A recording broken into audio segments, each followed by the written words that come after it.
Okay friends, आपके mobile screen पर first question आप लोग देख पा रहे हैं। भाषा की सबसे छोटी इकाई है। आप लोग मुझे बताएंगे भाषा की सबसे छोटी इकाई क्या होती है? वो होती है वर्ण। ये बहुत इजी प्रश्न है, आप सबको पता है। दूसरा प्रश्न लूंगा आपके सामने में, वर्णमाला किसे कहते हैं? आप सबको पता है वर्णों के व्यवस्थित समूह को हम लोग क्या कहते हैं? वर्णमाला। क्वेश्चन नंबर थर्ड आपके सामने लूंगा मैं यहाँ पर, मोस्ट इंपोर्टेंट प्रश्न जो कि पिछले बार पूछा हुआ था, रेलवे एग्जाम में भी पूछा हुआ है। जो हमारे टॉप एग्जाम्स होते हैं वहां पर जो क्वेश्चन पूछे जाते हैं उसका रिगार्डिंग मैं आप सबके लिए प्रैक्टिस सेट लेके आया हूं। घर बैठे आपकी प्रैक्टिस सेट तैयारी होगी। प्रश्न पूछ रहा है कि कंठ ध्वनियां क्या हैं। अब ध्यान से देखिएगा, 5 प्रकार की हमारे पास क्या है, व्यंजनों को बांटा गया है। कहां से निकलने वाले? मुख से निकलने वाले, कंठ से निकलने वाले, तालु से निकलने वाले, ओंठ से निकलने वाले और दंत से निकलने वाले।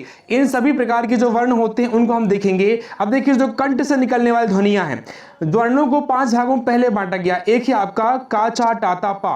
क्या? का चा टा ता पा। आपको क्लियर होना चाहिए, ये 5 वर्ग में बांटा गया है इनको, का चा टा ता पा। और इन्हीं 5 वर्गों को 5 समूह में बांटा गया है। कौन कौन से? कंठ, आप लोग लिखते जाएंगे, तालव्य, मूर्धन्य और दंत। कंठ, तालव्य, मूर्धन्य और दंत, ये 5 वर्गों में बांटा गया है। तो जो पहला वर्ग होता है कंठ, उसमें का वर्ग आता है। क्या? पहला जो वर्ग है कंठ वर्ग, उसमें का वर्ग आता है। इसी प्रकार से जो आपका चा वर्ग है, कौन सा वर्ग है? चा। इस चा वर्ग में जो है तालु में आता है चा वर्ग, ठीक है ना। इसी प्रकार से जो मूर्धन्य, मूर्धन्य जो होता है टा वर्ग आता है। इसके बाद कंठ, तालव्य, मूर्धन्य, का चा टा ता पा, ठीक है ना। दंत, दंत में ता वर्ग आता है, ता ता ता, और फिर पा वर्ग आता है। कंफ्यूजन हो गया? फिर से देखते जरा क्या बोल रहा हूं मैं यहाँ पे आपको, क्या बोल रहा हूं एक बार रिवाइज करेंगे। कंठ, पहले देखिए कंठ, कंठ में आता है आपका का वर्ग। का वर्ग में 5 अक्षर हैं, का, खा, गा, घा, इंगा। का, खा, गा, घा, इंगा। हर वर्ग का 5वां अक्षर नासिका से निकलता है, नाक से निकलता है। आपको क्लियर होना चाहिए। यह प्रश्न पूछता है कि हर वर्ग का 5वां अक्षर, पंचवां अक्षर कहां से निकलता है? बताएंगे आप, नाक से। का, खा, गा, घा, इंगा। फिर आता है कंठ के बाद आता है तालव्य। क्या? तालव्य, तालव्य चा वर्ग, चा, छा, जा, झा, इया, चा छा जा झा इया, चा छा जा झा इया। फिर आता है आपका कंठ, तालव्य, मूर्धन्य। क्या? मूर्धन्य, मूर्धन्य जो होता है का चा टा वर्ग, मूर्धन्य, मूर्धन्य टा वर्ग, टा, ठा, डा, ढा, अणा, टा ठा डा ढा अणा। इसको आप क्लियर कर लेंगे, ठीक। इसके बाद का चा टा ता पा, टा हो गया। इसके बाद कंठ, तालव्य, मूर्धन्य हो गया। फिर दंत, कौन सा? दंत, दांत से निकलने वाले, का चा टा ता, ता वर्ग, ता, था, दा, धा और ना, ता था दा धा ना। फ्रेंड्स मजा आ रहा है? फिर इसके बाद देखते दंत हो गया, कंठ, तालव्य, मूर्धन्य, दंत, ओष्ठ, ओठ, ओठ से निकलने वाले कौन कौन से होते हैं? ता वर्ग हो गया। इसके बाद आता है पा वर्ग, का चा टा ता पा, पा, फा, बा, भा और मा, पा फा बा भा मा। ये सारे जो है ना अक्षर, ये अलग अलग उच्चारण स्थान होते हैं। ये प्रश्न पूछता है। तो वही प्रश्न आपके सामने लेके आया हूं मैं कि निम्न में से कंठ ध्वनियां कौन सी हैं? कंठ से निकलने वाली कौन सी होंगी? का, खा, का, खा। क्लियर? इसके बाद नेक्स्ट क्वेश्चन देखिए, स्थान के आधार पर बताइए मूर्धन्य व्यंजन कौन सा है? मैंने अभी आपको बताया था का चा टा था पा, कंठ, तालव्य, मूर्धन्य, का चा टा, टा वाला वर्ग, टा ठा डा ढा, ये हो गया का।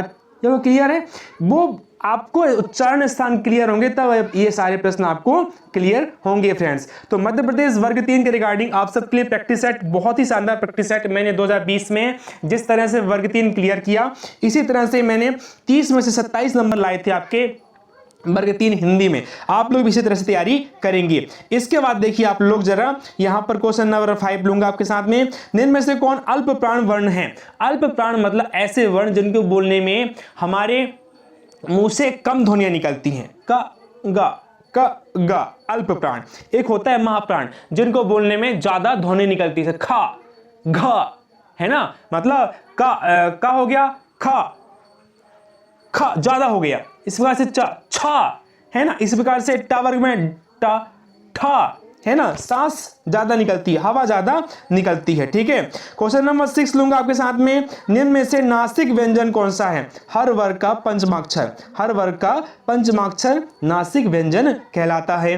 क्वेश्चन नंबर 7 लेंगे आपके साथ हम, ए आई वर्ण क्या कहलाते हैं? कंठ से निकलने वाले, बिल्कुल सही है, कंठ से निकलने वाले वर्ण होते हैं ए और आई। क्वेश्चन नंबर 8 लूंगा आपके साथ में, हिंदी वर्णमाला में अयोगवाह वर्ण कौन से हो सकते हैं? अम और अहा।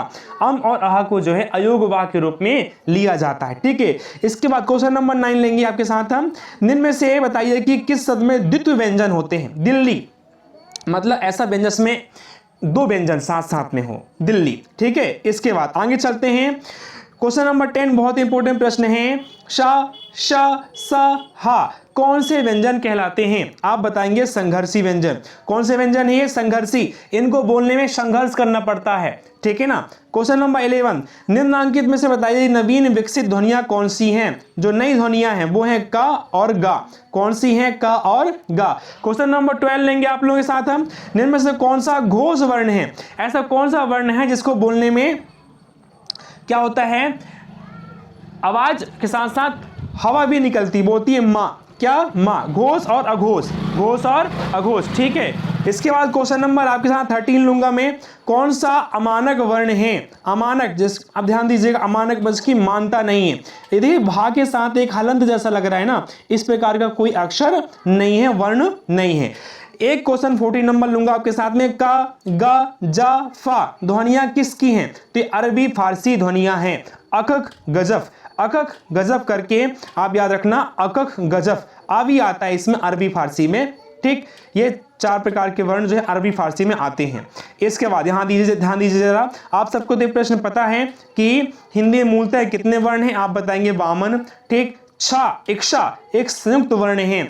इक्षा संयुक्त वर्ण क्यों है? ध्यान दीजिएगा, संयुक्त वर्ण मतलब ऐसा वर्ण जो कि दो व्यंजनों से मिलकर बनता है, उसे कहते हैं संयुक्त व्यंजन। ऐसा व्यंजन जो कि 2 वर्णों से मिलकर बनता है। तो ध्यान से सुनिएगा, इक्षा किस किस से मिलकर बनता है? तो इक्षा बनता है, आप ध्यान रखना, इक्षा ये बनता है आपका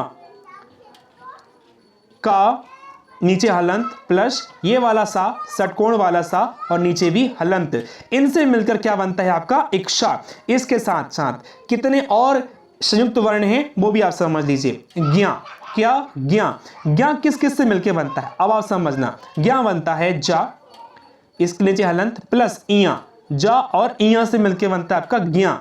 ठीक है ना। इसके साथ साथ एक और हलंत वर्ण है, सॉरी संयुक्त वर्ण है, वो कौन सा है? ध्यान दीजिएगा, कौन कौन से बता दिए मैंने आपको, इच्छा छत्री और ज्ञा। इसके साथ साथ आपका ये वाला श्रा, ये किससे मिलकर बनता है? ये आपका ये वाला शा प्लस रा। ठीक है, इनसे मिलकर बनता है आपका श्रा। ठीक है, तो संयुक्त वर्ण ऐसा वर्ण जो कि 2 वर्णों से मिलकर बनता है। ठीक, आगे चलते हैं, क्वेश्चन नंबर 17 लूंगा आपके साथ। यदि वीडियो पसंद आ रही हो तो शेयर करें ज्यादा से ज्यादा, क्योंकि मैंने इसी तरह से तैयारी की थी आप सबके साथ में, इसलिए इस तरह का प्रैक्टिस आप लोगों के लिए मैं लेके आया हूं। प्रश्न कह रहा है, हिंदी शब्दकोश में इक्षा का क्रम किस वर्ण के बाद आता है? ध्यान दीजिएगा, इक्षा जो आता है किसके बाद आता है? त्रा त्रिशूल के बाद, आप सबको पता है।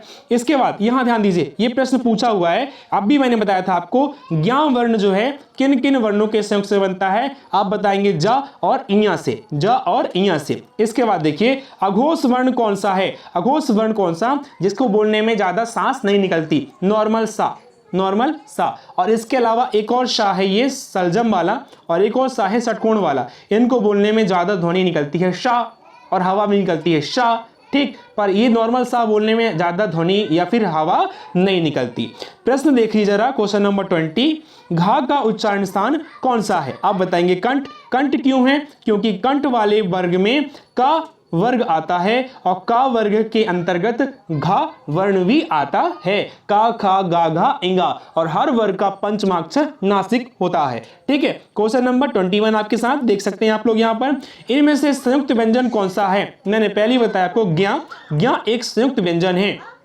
इसी प्रकार से ये ड और ये वाले ये उच्छिष्ट व्यंजन है। उच्छिष्ट व्यंजन ये आगे अभी देखेंगे। क्वेश्चन नंबर 22 आपके सामने देख पा रहे हैं आप लोग यहाँ पर, निम्नलिखित में से कौन सा वर्ण उच्चारण की दृष्टि से दंत नहीं है, अर्थात दंत से निकलने वाली वर्ण नहीं है, व्यंजन नहीं है, दांतों से उच्चारण नहीं होता जिसका, आप लोग बताएंगे दंत से कौन सा वर्ण निकलता है, कंठ, तालव्य, मूर्धन्य, दंत, ओष्ठ, का, चा, टा, ता, पा। तो ध्यान दीजिएगा, का, चा, एक बार रिवाइज करेंगे, टा, ता, पा, कंठ, तालव्य, मूर्धन्य, दंत।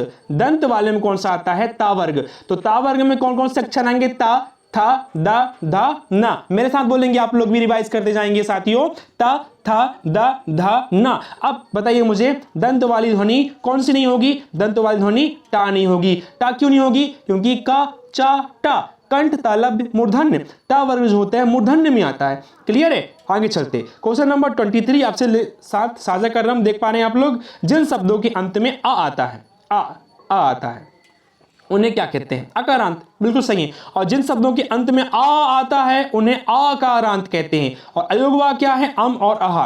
आपको अभी बताया था मैंने, अयोगवा, अम और आहा। अनुस्वार, अनुस्वार जो कि नाक से निकलते हैं, ठीक है ना, ये क्लियर हो गया। आगे चलते, इक्शा वर्ण किसके योग से बनता है, का और शा। मैंने पहले ही बताया था आपको, इक्शा वर्ण जो कि दो व्यंजनों से मिलकर बनता है, क और शा से। क्लियर है, ये वाला याद रखना, ये पूछा हुआ प्रश्न है।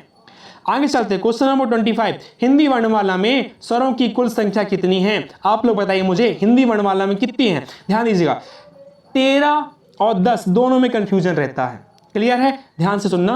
बोलने की दृष्टि से, बोलने की दृष्टि से और लिखने की दृष्टि से दोनों में अंतर है। आप लोग मुझे कमेंट बॉक्स में बताएंगे कि बोलने की दृष्टि से कितने हैं और लिखने की दृष्टि से कितने हैं। आप लोग मुझे बताइए कि बोलने की दृष्टि से कितने स्वर हैं और लिखने की दृष्टि से कितने स्वर हैं। ठीक है, चलिए क्वेश्चन नंबर 26 लूंगा, इसके दोनों आंसर सही हो सकते हैं। अब क्वेश्चन नंबर 26 आप लोग देख पा रहे हैं, निम्नलिखित में से कौन स्वर नहीं है, कौन स्वर नहीं है बताइए, इया।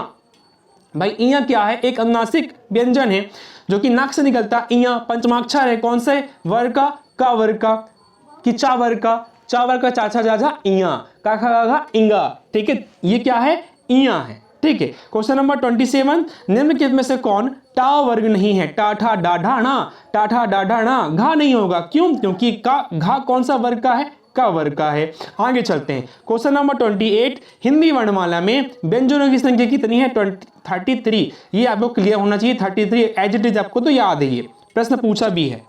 आगे क्वेश्चन नंबर 29, सेकेंड लास्ट प्रश्न आपके साथ लेके आ रहा हूं मैं, देख पा रहे हैं मोबाइल स्क्रीन पर। निम्नलिखित में से कौन सा पस्त स्वर है, पस्त स्वर मतलब बाद में आता है, आ, पस्त स्वर। ठीक है ना, अग्र स्वर आ। आगे चलेंगे, 30 नंबर लास्ट क्वेश्चन आपके साथ लूंगा।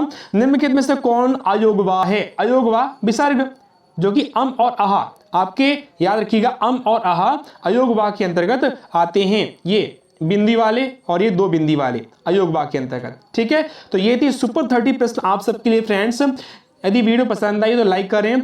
वर्ग 3 मैंने खुद निकाला है फ्रेंड्स, मैं आज टीचर हूँ, फर्स्ट ही काउंसलिंग मेरी ज्वाइनिंग हो गई थी और मैं गांव में ही अपने टीचर हूँ, फर्स्ट काउंसलिंग में ही। ठीक है, तो मैं अपना अनुभव आपके साथ साझा करता हूँ। जो सिलेक्टेड है उसके साथ पढ़िए, उसके अनुभव पे विश्वास कीजिए, ज़्यादा से ज़्यादा शेयर करिए, क्योंकि इसी तरह की अपडेट आपको मिलती रहेंगी। मेरा टेलीग्राम चैनल है जो कि डिस्क्रिप्शन बॉक्स में पड़ी हुई है, अभी आप जाके देख सकते हैं। कोई भी समस्या हो तो कमेंट बॉक्स में पूछिए। मिलता हूँ नेक्स्ट वीडियो में, थैंक यू सो मच।